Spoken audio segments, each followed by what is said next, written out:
안녕하세요. 저는 안성에 살고 있는 60대 여성입니다. 다들 설 연휴는 즐겁게 보내셨나요?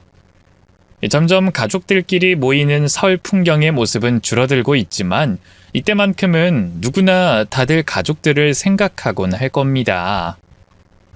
저도 설 연휴나 명절이 되면 머릿속에 떠오르는 사람들이 많아요. 돌아가신 부모님 생각도 나고 먼저 떠난 남편 얼굴도 그려지죠. 보통 이렇게 보고 싶은 사람들이 떠오르는 게 당연한 일인데 저는 머릿속에 떠오르긴 하는데 썩 보고 싶지 않은 사람이 한 명 있어요. 바로 저희 바깥사돈이었던 사람인데요. 그냥 궁금합니다. 정신은 차렸는지 사람이 바뀌긴 했을지 궁금해요. 제가 마지막으로 기억하는 바깥사돈은 참 형편없는 사람이었거든요. 저나 제 아들이 다른 상황이었다고 해도 그 사람의 형편없는 모습을 목격했을 것 같긴 한데 저와 아들의 상황이 맞물리면서 형편없는 바깥사돈의 모습을 조금 더 일찍 확인할 수 있었습니다. 그래서 그 형편없는 바깥사돈이 어떻게 사는지 가끔 이런 날이 될 때마다 궁금해져요. 그 바깥사돈의 형편없는 모습을 여러분께 설명하기 위해선 먼저 저와 아들이 살아온 이야기를 짤막하게 해야 되겠네요. 저는 다른 사람들에 비해 조금 일찍 남편을 여의게 됐습니다. 갑작스러운 사고로 남편을 잃고 아들을 홀로 키워야 했죠. 남자든 여자든 홀로 자식을 키운다는 건 말처럼 쉬운 일이 아니었어요.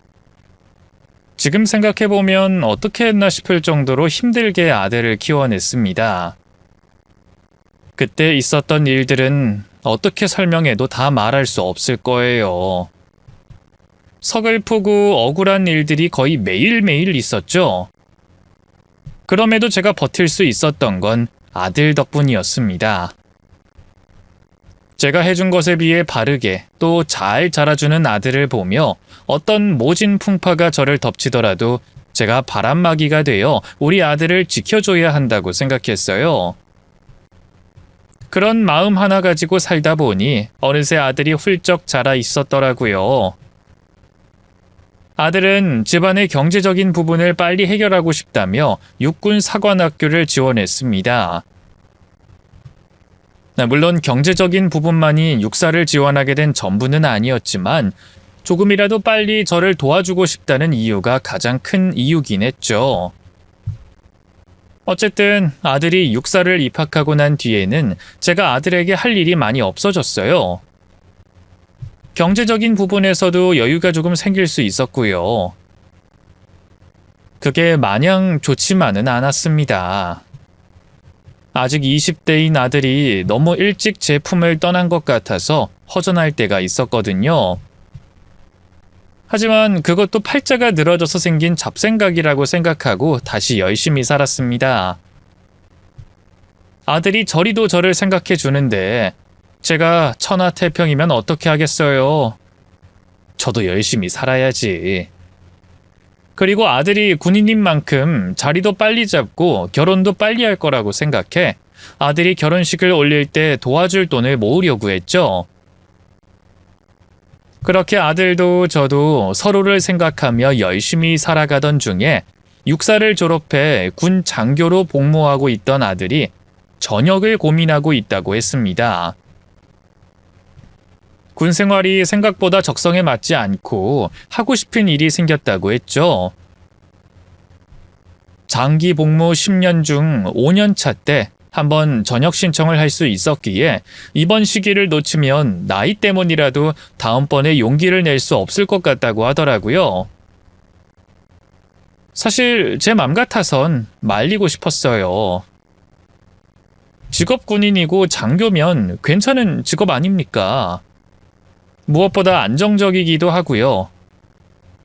그런 자리를 나와 어떻게 될지 모르는 사업을 하고 싶다고 하니 말리고 싶었죠. 그런데 아들이 처음으로 제게 무엇인가 해보고 싶다는 말을 하고 처음으로 자기 욕심을 내보인 거였어요. 평생 엄마 걱정하느라 하고 싶은 거 못하면서 살아온 아들인데 처음으로 세운 뜻을 꺾을 순 없었죠. 그리고 제가 아들에게 뭐 잘해준 게 있다고 하라 마라 그러겠어요. 그래서 아들의 새로운 도전에 힘을 실어주기로 했습니다. 이후 아들은 전역을 한 뒤 사업을 준비했어요. 그런데 생기지 말았어야 할 비극적인 일이 저와 아들에게 찾아왔습니다. 아들이 아주 큰 교통사고를 당해 장애를 가지게 된 거죠. 목숨을 잃지 않게 된 걸 다행이라고 생각할 정도로 큰 사고에서 돌아온 아들이었지만 그래도 부모로서 자식이 장애를 입은 게 속상하고 가슴 아팠습니다. 가능만 하다면 제 다리를 떼어서 아들에게 주고 싶었어요. 이제 다 늙어 필요 없는 제 다리를 앗아가고 우리 아들 다리를 다시 되돌려줬으면 싶었습니다. 하지만 어쩔 수 없는 현실에 이 모든 걸 가슴으로 앓으며 아들을 보살펴야 했죠. 그래도 다행히 아들은 자신에게 찾아온 불운과 힘든 시기에도 좌절하지 않고 밝은 모습을 보였습니다. 다시 한번 자기 인생을 스스로 개척해 나가겠다며 힘든 재활도 잘 이겨내고 사회생활도 적극적으로 참가했죠. 그러다 한 시민단체에서 하던 장애인 사회적응 프로그램을 이수하던 도중에 아들은 며느리를 만나게 됐습니다. 강사 일을 하던 며느리는 비장애인임에도 불구하고 장애가 있는 제 아들을 편견과 차별 없이 바라봐 줬어요. 거기다 아들 일로 제가 고생이 많았을 거라며 아들 사고 이후 상처투성이인 제 마음을 보듬어 주기까지 했죠. 그런 며느리를 저 역시 사랑하지 않을 수가 없었습니다. 그리고 미안했어요. 아들이 저렇게 된 일이 제가 모자란 탓인 것 같아 저토록 예쁘고 잘 어울리는 아이들이 불편을 겪는 것 같아서 말이죠. 그래서 제가 며느리에게 더 잘해주려고 했어요. 없는 형편에 잘해줄 것도 없었지만 그럼에도 제 상황에서 조금이라도 며느리를 더 챙겨주고 고맙고 미안한 마음을 표현하려고 했었죠. 그렇게 두 아이의 만남을 응원하며 축복해주고 있던 도중 아들이 며느리와 결혼하겠다고 말해왔습니다. 당연히 축하해주고 행복을 빌어줘야 하는 상황이었지만 막상 결혼 이야기를 듣고 나니 걱정부터 앞섰어요. 아무래도 아들의 몸이 불편하다 보니 상대 측 부모님께서 이 결혼에 대해서 어떻게 생각하실지 걱정이 될 수밖에 없었거든요. 그래서 걱정이 이만저만이 아니었는데 아들과 며느리가 저를 안심시켜주는 말을 했습니다. 어머니, 너무 염려하지 마세요. 물론 반대가 아예 없을 거라고는 말은 못하겠지만 저희들 결혼 약속하면서 마음 단단히 먹었어요. 그리고 앞으로 5년, 그리고 10년, 또 20년 이렇게 계획도 세웠습니다. 저희 준비 잘 돼 있고 어떤 상황이든 같이 헤쳐나갈 마음가짐 되어 있으니 너무 걱정하지 마세요. 네, 어머님, 너무 걱정하지 마세요. 이 사람 얼마나 강하고 의지가 굳은 사람인지 아시잖아요. 그리고 제가 옆에서 이 사람 흔들리지 않게 잘 붙잡고 있을 테니 염려 놓으세요. 또 제가 저희 어머니께만 살짝 귀뜸했는데 어머니께서는 저희 결혼 허락하시는 반응이셨어요. 분명 큰 반대는 없으실 거예요. 제가 할 수 있는 거라곤 아들과 며느리를 믿고 있는 것밖에 없었습니다. 그래서 큰 문제 없이 아들과 며느리 가슴에 상처받는 일 없이 결혼 허락을 받길 기도드리고 있었죠. 그런데 제 바람과 달리 기쁜 소식은 빨리 들려오지 않았어요. 아들은 제게 걱정을 끼치기 싫었는지 며느리 집안에서 있었던 일에 대해서 자세히 설명해 주진 않았지만 늦어지는 소식을 보며 난항을 겪고 있다는 걸 눈치챌 수 있었죠. 그러다 밝아진 표정의 아들이 드디어 결혼 허락을 받았다면서 상견례 날짜를 잡자고 알려왔습니다. 저는 그제야 제가 결혼 허락을 받는 자리에 있었던 것처럼 기뻐하며 안도를 할 수 있었죠. 시간이 걸리긴 했지만 결국 사돈 되실 분들의 마음을 열고 결혼 허락을 받았다는 생각에 저는 한결 가벼워진 마음으로 상견례 자리를 나갈 수 있었습니다. 그렇게 사돈될 분들과 처음으로 만나 인사를 나누게 됐는데 제 생각과는 다른 분위기였어요. 제게 환한 웃음을 보이시며 호의적인 모습인 안사돈과 달리 박가사돈께서는 저와 눈길조차 마주치지 않았고 인사도 하는 둥 마는 둥 한 태도였으니까요. 그 모습에 아직 박가사돈은 두 아이의 결혼에 대해 허락하지 않았다는 걸 느낌으로 알 수 있었죠. 하지만 박가사돈의 입장도 충분히 이해가 됐습니다. 귀하게 키운 외동딸이 장애가 있는 남자와 결혼하겠다고 하니 마땅치 않겠죠. 그래서 저도 다시 한번 마음을 단단히 먹고 처음 상견례 자리를 나왔을 때보다 조심스럽게 사돈을 대하기 시작했어요. 그렇게 마음을 다잡고 시작하게 된 상견례 자리였는데도 박가사돈과 대화하는 건 여간 힘든 일이 아니었습니다. 박가사돈은 제 아들에게 장애가 있는 것도 못마땅해 했고 장교로서 의무복무 10년을 채우지 않고 중간에 전역을 한 것도 마음에 들지 않아 했어요. 알고 보니 박가사돈도 군 장교 출신이었는데 전역은 한참 전에 했지만 뼛속까지 군인인 사람이었거든요. 사실 수영이 어머님도 충분히 제 마음 이해하실 거라고 생각합니다. 이 세상에 자식 안 귀한 부모가 어디 있겠습니까? 그리고 내 자식의 배우자에 대해서는 어쩔 수 없이 욕심이 날 수밖에 없죠. 저도 그렇습니다. 이왕이면 지희가 보다 좋은 남자를 만났으면 해요. 근데 수영이 몸이 저렇다 보니 전 솔직히 못마땅합니다. 그래서 애들이 결혼하겠다는 걸 제가 반대했던 거예요.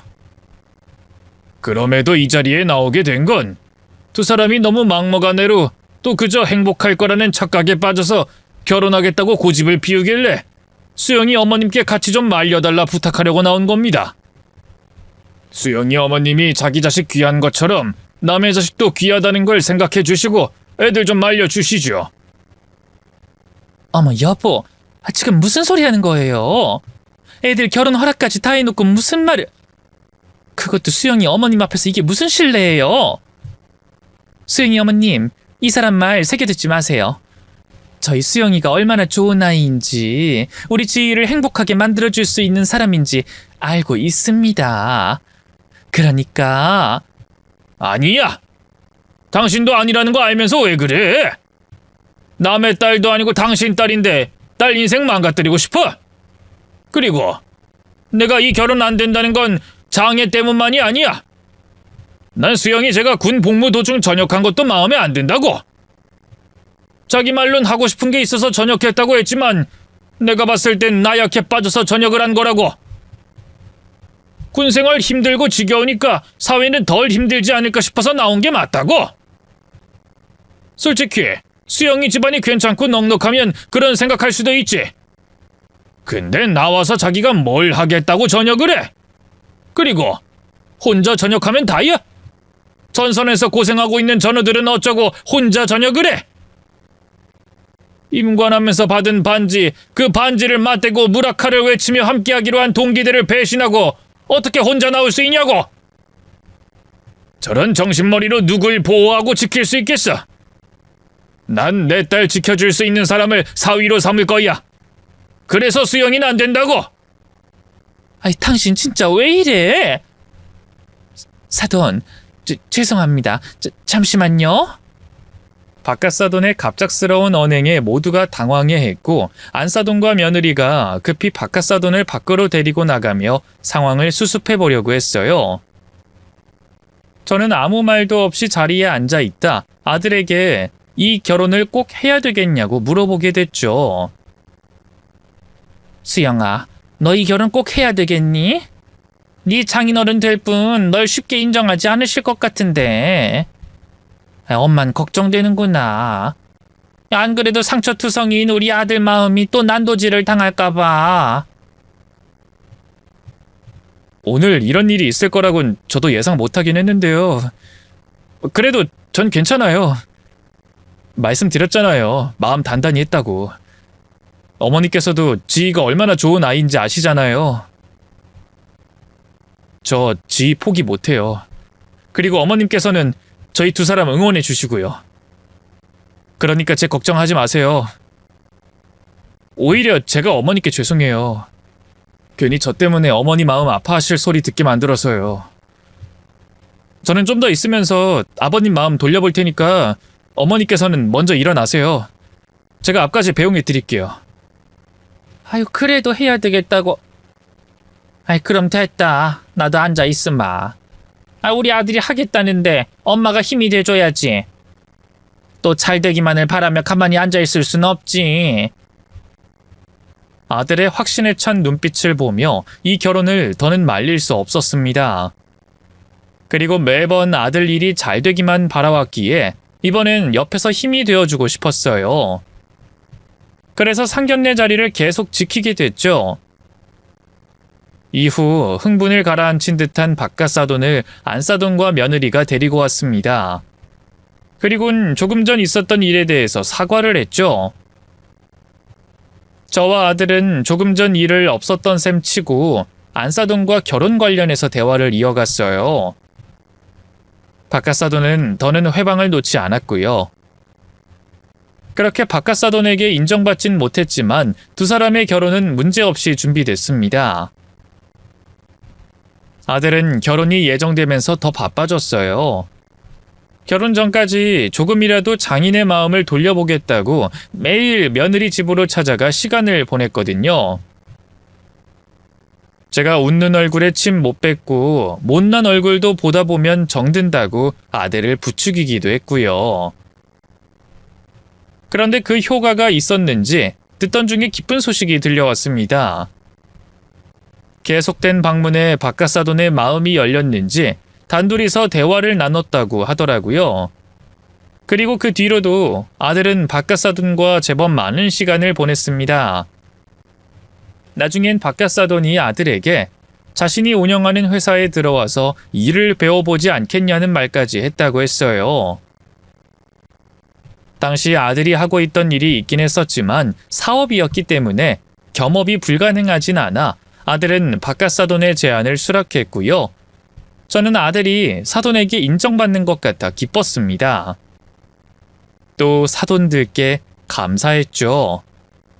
그래서 따로 감사의 인사를 전하긴 했지만 저도 결혼식 준비로 정신이 없어서 따로 감사한 마음을 표시하진 못했어요. 그게 애들 결혼식 이후에도 내내 마음에 걸렸던 저는 선물을 하기로 했죠. 그때 마침 미국에서 지내시던 아주버님께서 한국으로 오셨습니다.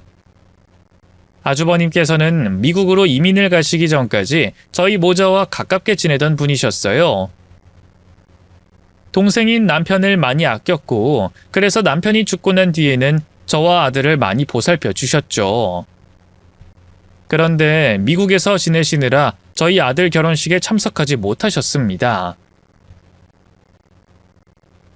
당시 코로나 문제로 입국과 출국 뒤 격리 기간이 있어 한국을 방문하게 되면 미국에서 하고 계시던 일에도 문제가 생기고 시간도 여의치 않으셨거든요. 그러다 그쯤 시간이 지나서 조카의 결혼을 축하해주고 사돈께도 인사를 드리고 싶다며 찾아오셨던 거죠. 그래서 아주버님과 같이 아들이 근무하고 있는 회사로 찾아가기로 했습니다. 공항에서 오던 길이기도 했고 아주버님께서 아들이 일하는 모습을 보고 싶다고 하길래 퇴근 시간에 맞춰 아들 회사로 찾아간 거예요. 잠깐이지만 바깥사돈께도 인사를 드릴 수 있고 아들과도 만날 수 있을 것 같아서 말이죠. 그런데 그렇게 도착하게 된 사돈의 회사 건물 1층에서 이상한 소리를 듣게 됐습니다. 사돈 회사 직원들끼리 하는 소리였는데 제 아들이 사돈에게 맞고 있다는 이야기였어요. 과장님 올라가시게요? 지금 들어가지 마세요. 좀 이따 들어가세요. 지금 분위기 완전 살벌해요. 왜? 설마 또? 사장님이 또 잡돌이 하고 있는 거야? 진짜 사장님은 왜 그러시냐? 일은 시키지도 가르치지도 않고 이렇게 하루가 멀다고 사람 잡을 거면 왜 회사에 취직시킨 거야? 괜히 우리들만 눈치 보이고 힘들고 분위기는 뭐 되고. 수영씨 진짜 사장님 사위는 맞는 거냐? 이제까지 하는 것만 보면 아닌 것 같아. 위장결혼 시켜서 가족이라는 이름 아래 스트레스 풀기용으로 데려온 것 같다니까. 그러게요. 뭐 사위라고 해서 특별 대우 받을 줄 알았더니 더 심하게 당하는데요. 사장님이 직원들 쓸데없이 갈구긴 갈궈도 손을 댄 적까지는 없었는데. 진짜 다른 사람들 모르게 뭐가 있나? 맞고만 있는 수영씨도 이상하고 사위를 때리는 장인인 사장님도 이상하고. 용진씨가 들어왔을 땐 사장님이 노동층에 찔려서 성질이 죽었을 때라 모르는 건데 원래 손버릇도 안 좋긴 했어. 누가 한번 신고한 뒤로는 손버릇은 고쳤는데 저 입버릇을 못 고친 거지. 그나저나 타이밍 잘 맞춰서 들어가야 되는데. 잘못 들어갔다간 괜히 우리한테 불똥 튄다니까. 두 사람이 하는 이야기를 들어보니 우리 아들이 사돈에게 뭔 일을 당하고 있는 것 같았습니다. 그것도 그냥 꾸짖음이나 혼이 나는 게 아니라 폭행을 당하는 것 같았어요. 그 말을 듣게 된 저는 곧장 아들이 있는 사무실로 뛰어 올라가게 됐죠. 그리고 목격하게 됐습니다. 1층 두 직원이 말한 것처럼 제 아들의 뺨을 내리치고 있는 바깥사돈을 말이죠. 내 아들이 바깥사돈에게 맞고 있다는 걸 다른 사람 입을 통해 듣기도 했고 내 눈으로도 아들 맞고 있는 모습을 봤는데 이게 너무 비현실적인 일인 것 같아서 그 장면을 보고만 있었습니다. 그러다 뒤따라온 아주버님께서 제게 괜찮은 거냐 묻는 말에 그제야 정신이 번쩍하고 들더군요. 저는 제 아들을 때리고 있는 바깥사돈에게 뛰어갔어요. 그리곤 내 아들의 뺨을 때리고 있는 바깥사돈의 팔을 붙잡아 던졌습니다. 그 정도면 바깥사돈도 갑작스러운 제 등장에 놀랄 법도 한데 바깥사돈은 아주 잠깐 이게 뭐냐는 표정을 지은 뒤 별일 아니라는 것처럼 다시 태어난 태도를 보였죠. 저는 그런 바깥사돈에게 왜 내 아들을 때리는 거냐고 화를 내기 시작했어요. 이 새끼 이거 너 겨우 이거 맞고 휘청거리는 거야? 너 정말 군인 맞아? 아무리 다리 병신이라고 하지만 아직 한창인 새끼가 이걸 못 버텨. 야, 똑바로 안 서? 표정 똑바로 하고 자세 똑바로 하고. 왜? 꼬우냐? 어이, 아저씨, 꼬우세요. 근데 네가 꼬우면 어쩔 거야? 그렇게 꼬우면 죽은 네 아빠라도 불러오던가? 아니면 내 딸이랑 이혼이라도 하던가? 아닙니다. 아닙니다? 이 새끼 한 발 늦은 대답 뭐야? 대답 바로바로 안 튀어나오지? 이게 뭐야? 사돈? 사돈이 여긴 왜? 지금 뭐 하는 겁니까? 왜 때려요? 내 아들이 무슨 잘못을 했다고 때리고 있냐고요? 회사 일 때문이에요? 아니면 제 아들이 사돈께 덤비기라도 했습니까? 아니, 아무리 그렇다고 해도 말로 하면 될 것을 왜 때립니까? 왜요? 지금 어디서 큰 소리를 내세요? 남의 사무실에 마음대로 들어와선 잘 알지도 못하면서 왜 큰 소리를 칩니까? 여기 누가 들어와도 된다고 했어요? 누가? 야! 여기 우리 사돈 사무실로 들인 사람 누구야? 누가 들인 거냐고? 없어? 아무도 없어? 사돈, 우리 직원들 중에 사돈을 들인 사람은 없는 것 같은데 이렇게 막무가내로 들어오시면 안 되시죠? 여기도 엄연히 남의 영업장인데 이러는 것도 영업 방해가 됩니다. 그리고 우리 정서방이 회사에 아주 큰 손해를 끼쳐서 제가 혼을 좀 내다가 욱하는 바람에 손이 나간 것뿐이에요. 그런데 뭐 사람의 개패드 팬 것처럼 말씀하세요? 그냥 한두 대 때린 거 가지고. 이런 거 남자 사이에선 별거 아니에요. 또 저랑 정서방이 같은 군인 출신 아닙니까? 귀싸대기 몇 대 날리는 건 조인트 까는 거랑 별 차이 없다니까요. 조인트 까는 거 아시죠? 군대에서 흔히 있는 거. 안 그래, 정서방? 자네 어머니가 우리 군인의 세계를 잘 모르시는 것 같은데 설명 좀 해드려. 응? 설명은 무슨? 내가 밑에서 다 듣고 왔어요. 하루가 멀다고 우리 아들 때린다면서요? 아까도 홧김에 때리는 게 아니라 그냥 일상처럼 때리던데. 때리고 나서도 별로 미안한 표정조차 없던데 뭘 웃겠다는 거예요? 그리고 뭐가 군인 세계인데? 지금 여기가 군대예요? 사돈이나 제 아들이나 군인입니까? 장인과 사위, 회사 사장과 직원 아니에요? 거기다 군인 출신이면 때려도 됩니까? 요즘 군대에서도 이런 짓 하면 뉴스 나오는 시대라고요? 근데 어디서 폭력을 써요? 아이 진짜 거참. 아이 사돈이 이렇게 아들을 품에 끼고 돌고 있으니까 정서방이 이렇게 나약한 거 아닙니까? 그러니까 의무 복무 기간도 못 채워서 나오지. 내가 이 썩어 빠진 정신머리에 우리 정서방 싹 다 뜯어 고치려고 내 회사로 데려온 거니까 사돈께서는 괜한 걱정 말고 있으세요. 제가 정서방을 사돈도 내 딸도 지켜내는 남자로 만들어 놓을 테니까 그만 가시라고요. 뭐라고요? 그럼 처음부터 우리 아들 회사로 데려간 이유가 그거였어요?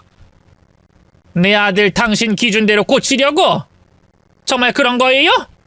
네, 처음부터 그럴 생각으로 이놈 내 회사에 들였습니다. 그게 아니면 내가 왜 내 딸과 결혼을 시키고 왜 내 회사에 데려와요? 다리도 병신인데다가 나라에 이바지하는 것도 도망쳐 나오는 나약한 새끼를. 내 딸이 이놈과 헤어질 생각은 죽어도 없다고 하는데 그럼 어떡합니까? 내가 고칠 수 있는 만큼은 고쳐놓고 봐야지. 이제 대답 다 들었으면 그만 나가세요. 사람 만드는데 끼어들지 말고 나가시라고. 지금 다시 생각해봐도 말도 안 되는 생각과 헛소리였어요. 누가 나약하고 누가 정신머리가 썩어 빠졌습니까? 나약하고 썩어 빠진 정신을 가진 사람이 그 큰 사고를 당하고 장애까지 입은 절망적인 상황에서 그늘없이 자신의 삶을 개척하려고 하겠어요? 그런 사람이 바로 제 아들이었어요.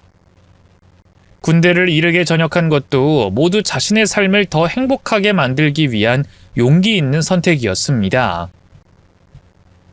육사를 졸업해 임관까지 하고 앞으로 따박따박 진급만 하면 거의 평생을 군인으로서 나라에서 주는 월급과 혜택을 받으며 살아갈 수 있는 사람이 아들이었어요.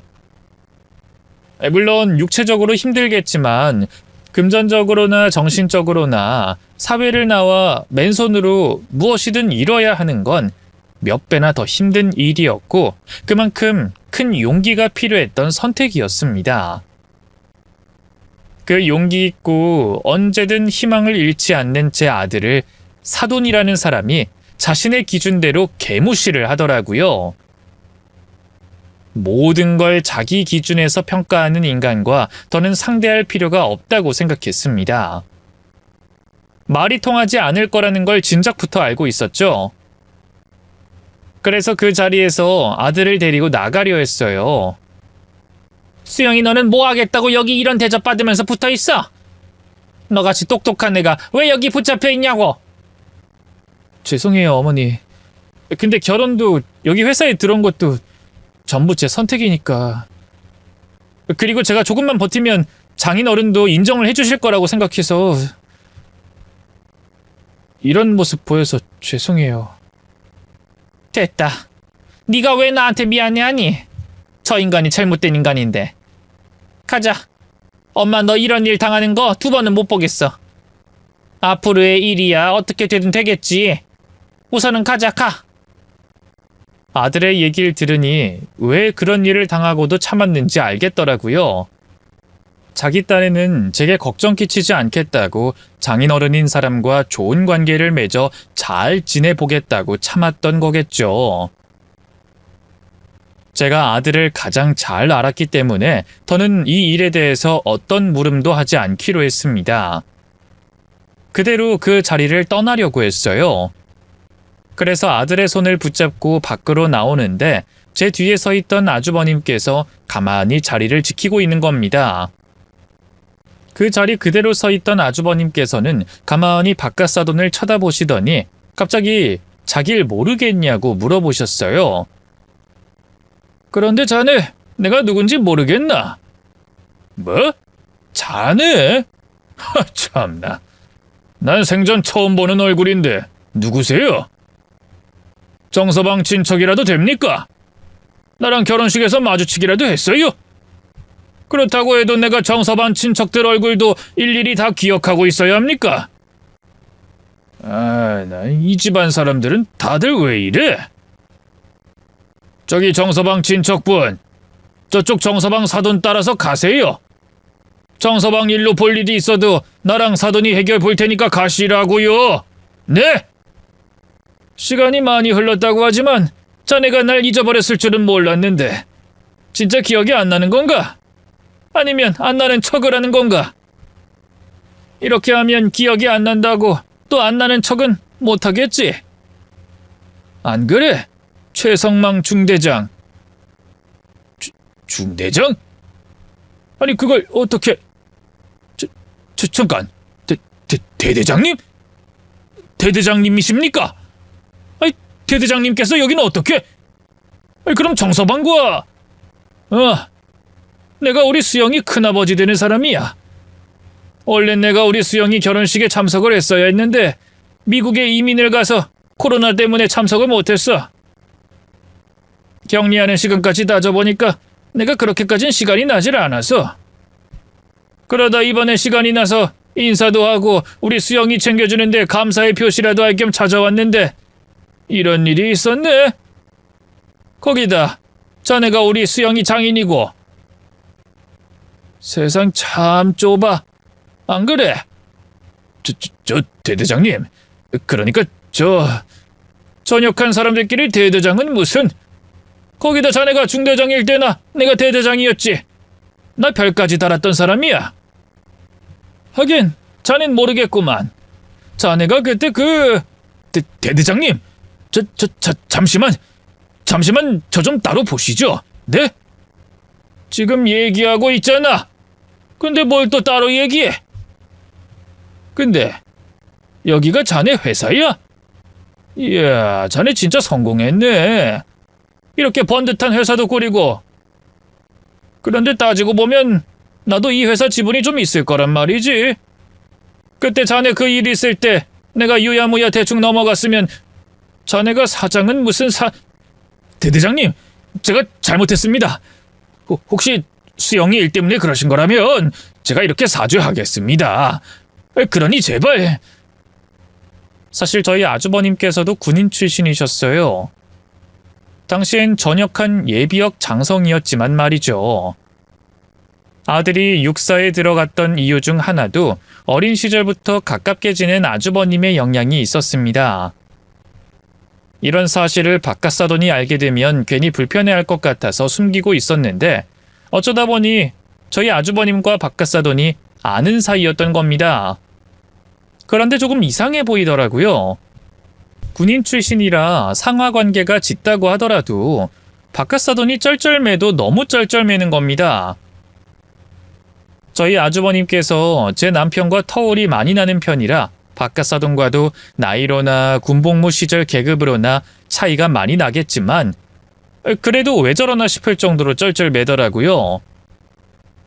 나중엔 알아서 무릎을 꿇고 수영이에게 한 짓에 대해서 잘못했다며 빌기까지 했어요. 조금 전까지 아나모인의 적반하장인 사람이 말이죠. 도대체 무슨 일인가 싶었는데 그때 아주버님께서 아주 놀라운 사실을 알려주셨습니다. 자네 참 한결같아. 그때도 근신기간에 나를 찾아와서 이렇게 무릎 꿇고 빌었었지. 물론 내가 그때 자네 부탁을 들어주지 않긴 했지만 혹시 그래서 여태 이런 짓거리 하고 있는 건가?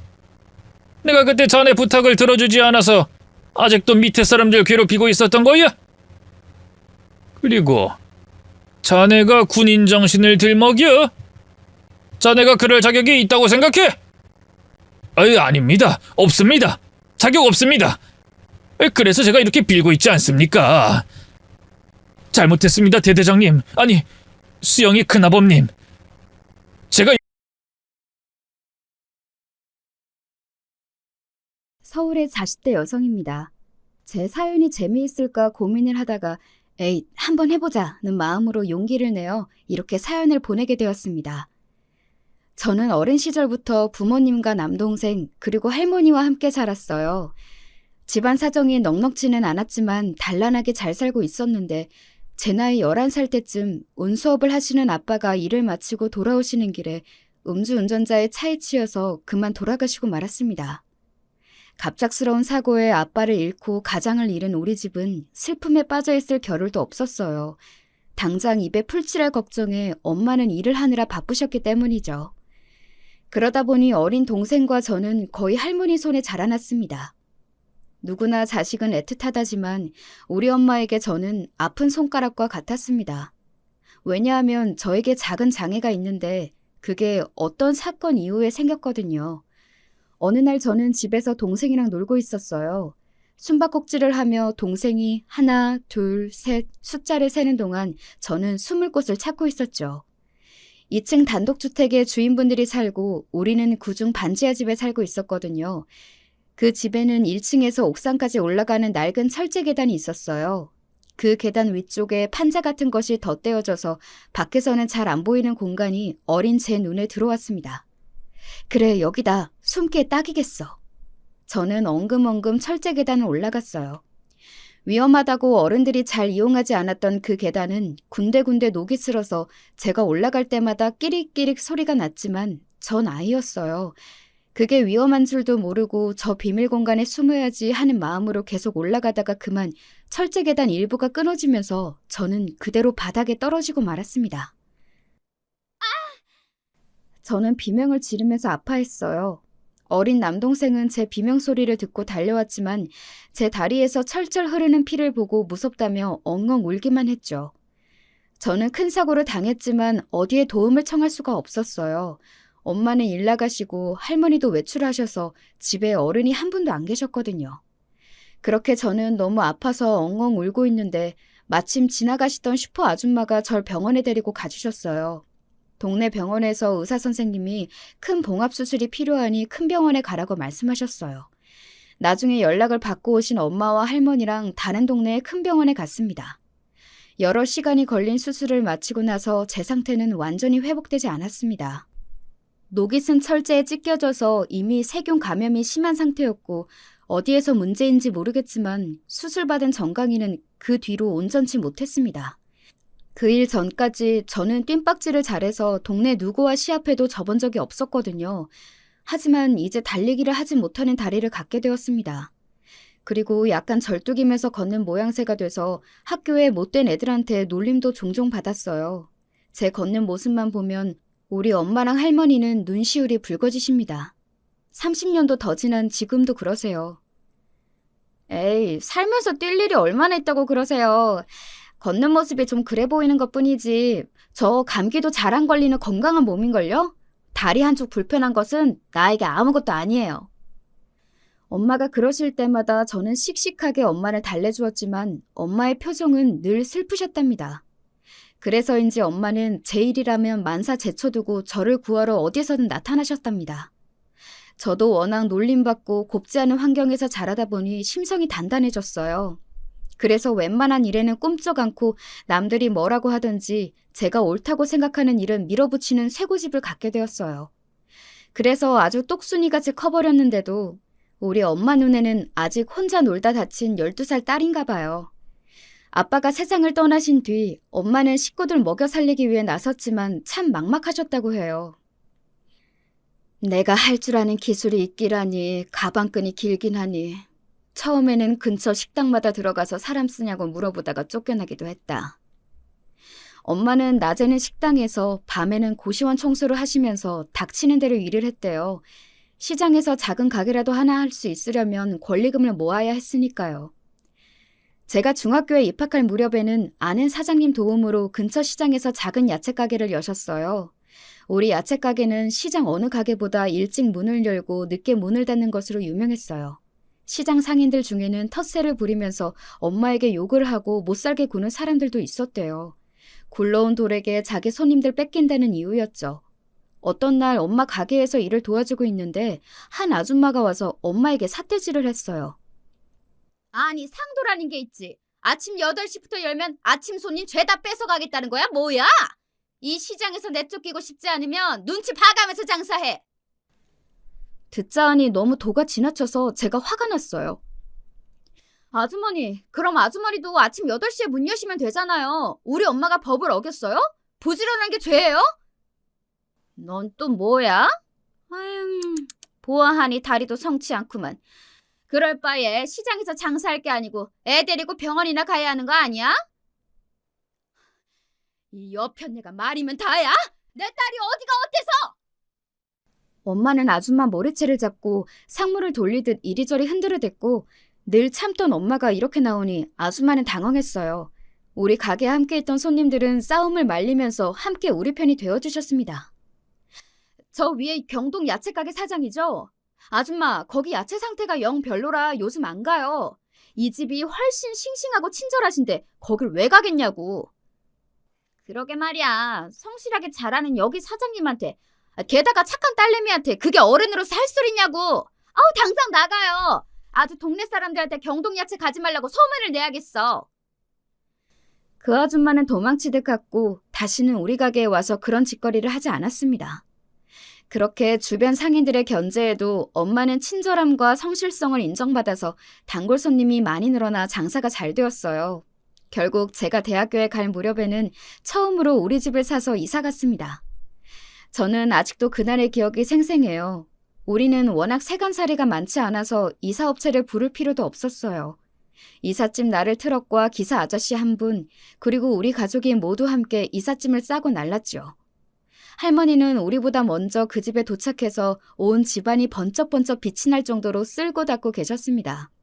이삿짐을 다 나르고 짜장면에 탕수육까지 시켜서 우리 식구는 호사를 누렸답니다. 와, 새 집에서 먹으니까 짜장면이 2배는 맛있는 것 같아. 우리 집 진짜 좋다. 탕수육은 또 왜 이렇게 맛있는 거야? 앞으로 더 자주자주 시켜줄 테니까 많이 먹어 내 새끼들. 미안하구나. 엄마가 그동안 이런 음식도 많이 못 사주고. 아니 어머님, 왜 이렇게 드시질 못하세요? 입에 안 맞으세요? 아니다. 너무 맛있고 입에 맞는구나. 그저 이 깨끗한 바닥에 뭐 흘릴까 봐서 조심조심 먹고 있는 게야. 어머마, 남편도 없이 이렇게 좋은 집까지 사서 나도 모셔주고. 정말이지 내가 여한이 없어. 참 고맙구나. 밥을 먹다 말고 할머니부터 엄마, 저와 동생까지 감동을 받아 훌쩍거리게 되었지요. 너무 행복하고 우리 가족이 다 자랑스럽고 힘들거나 우울할 때면 저는 그때의 기억을 꺼내보고 있어요. 아쉽지만 저는 중간 키보다 조금 작고 얼굴이 예쁘게 생긴 것도 아니고요. 그리고 머리가 좋지 못해서 공부를 잘하지도 못했습니다. 다만 끈기 하나는 있어서 밤을 새워가면서 그 누구보다 공부를 열심히 했지만 제 등수는 늘 반에서 중간보다 조금 잘하는 정도였어요. 공부량은 전교 1등 못지 않은 것 같은데 말이에요. 제가 공부에 소질이 없다는 것은 이미 중학교에 들어가서부터 알고 있었지만 대학교에 갈 때까지 정말 열심히 매달렸습니다. 저는 노래를 잘 부르거나 그림을 잘 그린다거나 어디 하나 특출난 구석이 없는 아이였으니까요. 그렇게 엉덩이 붙이고 밤낮 없이 공부를 하니까 그래도 서울 안에 있는 국립대에 입학할 수 있었습니다. 좀 더 좋은 대학교에 갈 성적은 되었지만 학비를 아끼고 싶어서 꼭 국립대에 가고 싶었거든요. 평범한 저에게도 누구보다 잘하는 재주 하나가 있습니다. 그건 알뜰하다는 것이에요. 절약하고 사시는 우리 할머니나 엄마도 혀를 내두를 정도로 저는 참 알뜰한 소비로 어른들 칭찬을 받고 살았습니다. 엄마 가게에서 일을 도와드리면 일한 수고값이라며 1,000원짜리 몇 장을 주시곤 했어요. 내 동생은 그 돈을 들고 곧장 시장에 있는 분식집이나 호떡 가게로 직행했어요. 하지만 전 늘 그 돈을 소중히 접어서 가져와서는 다음날 은행에 저금했습니다. 무려 10살 때부터 전 제 이름으로 된 통장이 있었거든요. 제가 엄마를 졸라서 처음 만든 뒤로 여러 차례 들리니까 그 은행에서 저는 누구보다 환영받는 고객이 되었습니다. 귀엽고 기특하다면서 지점장님은 명절에는 학용품도 선물해 주시고 은행 직원 언니, 오빠들이 마시는 요구르트나 사탕도 챙겨주시고 그랬어요.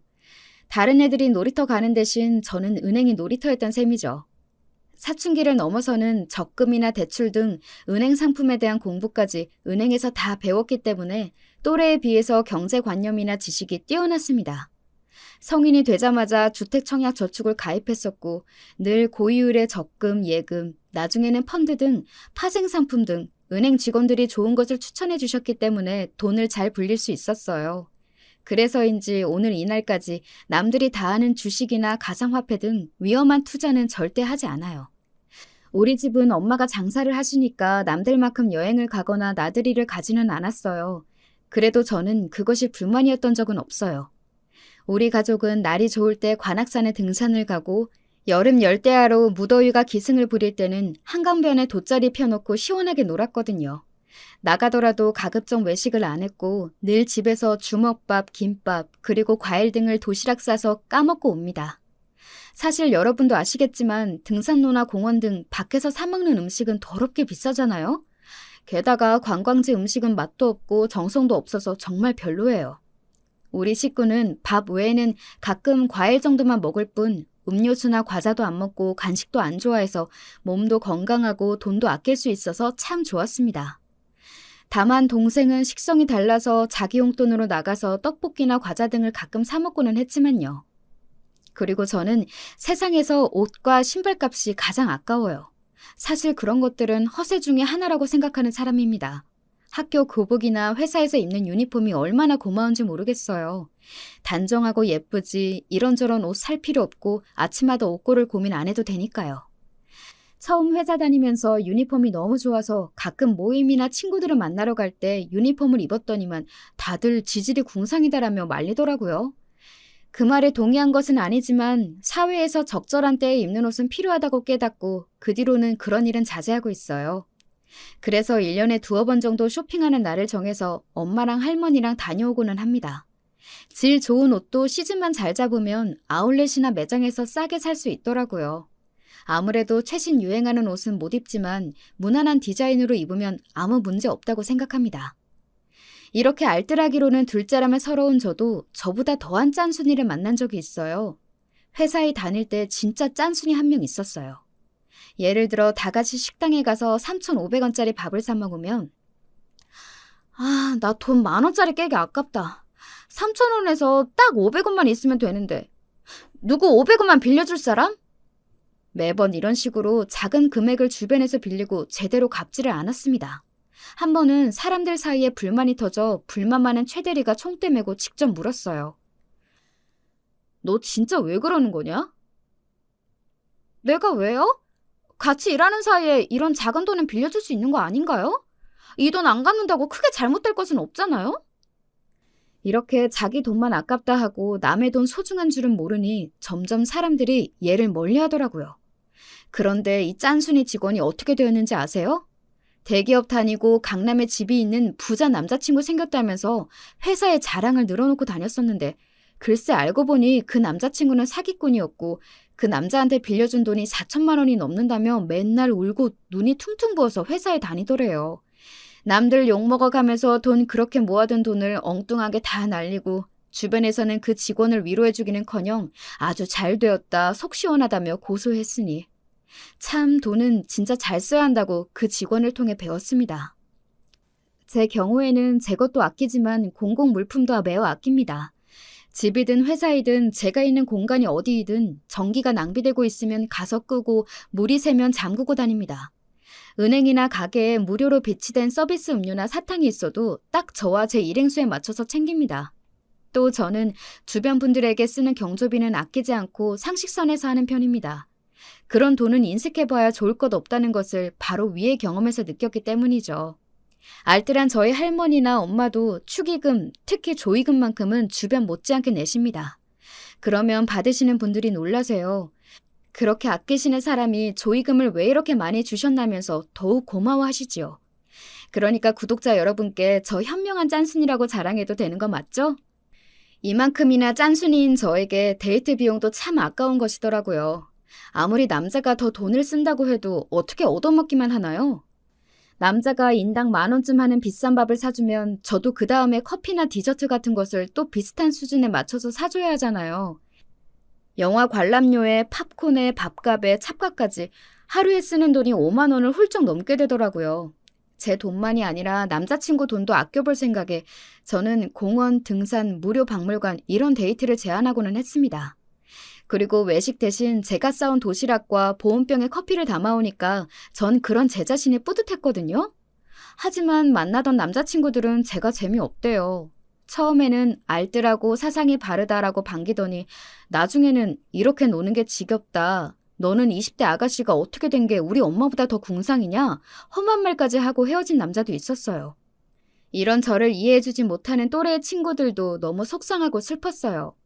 그런데 그런 저를 불쌍히 여기셨는지 하늘에서 저에게 꼭 맞는 착하고 마음 좋은 남자친구를 보내주셨답니다. 제가 핸드폰을 회사에서 떨어뜨려 박살이 나서 난처했던 날이 있었어요.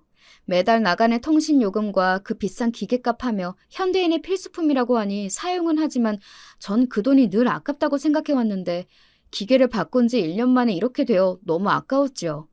근처 핸드폰 가게에 가서 박살난 핸드폰을 내밀며 물어보았어요. 사장님, 제 폰 살아날 수 있을까요? 저 꼭 이거 계속 써야 하는데. 저런, 이 핸드폰이 손님에게 소중한 모양이군요. 하지만 이를 어쩌죠? 액정도 교체해야 하고 자판도 망가져서 수리비가 더 나올 텐데. 안 돼요. 저 이 기계 산 지 1년밖에 안 되었단 말이에요. 작년에 바꿀 때도 피눈물 흘리면서 산 건데 어떻게 안 될까요? 그럼 이 방법은 어떨까요? 제가 고객님의 돈이 낭비되지 않고 새로운 핸드폰을 마련할 수 있도록 방법을 찾아볼게요. 1년이 지나셨다면 번호 이동이 가능할 것도 같은데. 네. 저 작년 4월에 샀으니까 지금 15개월 되었어요. 진짜로 그런 방법이 있을까요? 저는 제발 해결해달라며 눈을 반짝이면서 사장님을 쳐다봤어요. 그렇게 쳐다보니 사장님은 의외로 제 또래의 젊은 남자였습니다. 사장님은 컴퓨터를 사용해서 무언가를 찾고 하더니 저에게 음료수를 들고 와서 내주었습니다. 몇 분 뒤에 통신사에서 연락이 올 거예요. 통신사만 바꾸면 쓰시던 번호 그대로 핸드폰 기계는 거의 공짜로 바꿔드릴 수 있을 것 같습니다. 이제 만족하세요? 처음 가게에 들어올 때는 다급해 보였는데 이제 표정이 확 밝아지셨네요. 네, 사장님이 구세주세요. 저는 나름 알뜰하다고 살면서도 핸드폰 기계를 공짜로 사는 법은 미처 몰랐네요. 이제 사장님한테만 핸드폰 해야겠어요.